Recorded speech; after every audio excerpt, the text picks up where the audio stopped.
Theo has taken over and was only supposed to be stepping in his place for a short time, but that is not how it worked out. The council was in need of a leader, and once Theo got the power and Zan's ring, he would not let it go. He became a very power-hungry man, similar to Zan, but he still had a heart.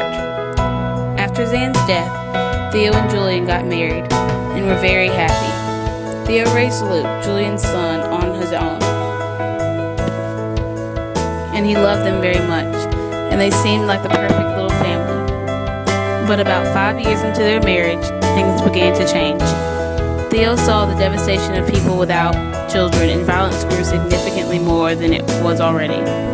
Theo was still a good man and was ready to help solve everyone's problem. He was ready to give the world children, but Luke was only 5. He still had about 10 years until they could start running the test to see if he was sterile or not. And the weight was starting to get to him, and he became very anxious. 5 years later, Luke was 10, and he and his mother were very close. But Julian and Theo's relationship was deteriorating. Theo was still very much in love with Julian, but the man Julian fell in love with was no longer there. The man she was with now was very cruel, harsh, and was becoming violent. People who would come and question him on how he was handling the situation of the sterileness would suddenly disappear. And Julian was no fool. She knew Theo was responsible. She had tried many times to get Theo to take off Zan's ring, but ever since he put it on, he has refused to take it off. She thought maybe, just maybe, if she convinced him to, that the old Theo would come back, but he would never agree. 4 years later, Luke was 14. Ever since he was born, he felt the pressure of the world on his shoulders.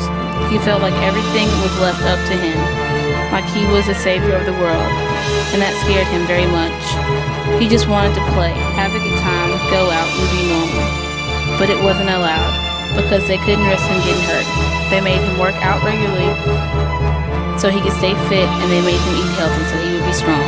Luke hated it, and he despised the fact that he was ever born. On Luke's 15th birthday, he was to immediately go to the labs and get tested to see if he was sterile or not. But on the morning of his birthday, he woke up at 4 a.m. and took one of Theo's cars. He went to drive around. He wanted to look at the devastation of the city. He wanted to see how people were living, how this was affecting everyone. He just wanted to know what all the fuss was about. When he returned home about 3 in the afternoon, Theo was very angry. He yelled at Luke and told him he was a selfish and ungrateful boy who did not deserve to be the chosen one. Theo noticed how upset Luke was and told him that he was sorry, but Julian heard the whole thing and was not happy. They argued for hours, discussing what was best for Luke. Julian was the only one that Theo would listen to nowadays. She agreed to still let him take the test, but she said that afterwards Theo has to let him live a normal life, that he couldn't keep him from enjoying it, and Theo agreed. When the test results came back, the results said that Luke was not sterile. The news excited Theo. It excited him very much. He ran and told Julian the good news, but she had some bad. She told him she did not love him anymore because of the way he had changed since they first met. She told him that there was little difference between Zan and him now, and that she wanted to leave him. Theo was hurt and determined that Julian would not leave him. He told her that if she left, Luke would have to stay, knowing she would never leave her son. So Julian agreed and started thinking of a plan. 3 years later, things were starting to go back to normal. There had been about 2,000 babies born in England. They were called alphas. And Julian could see that Theo started to let his guard down, and that Luke's job was done. So one night, while Theo was sleeping, she got up and grabbed the bags she had packed for months now.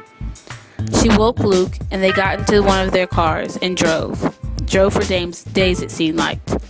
They drove until they were at a cottage, alone, isolated, and happy.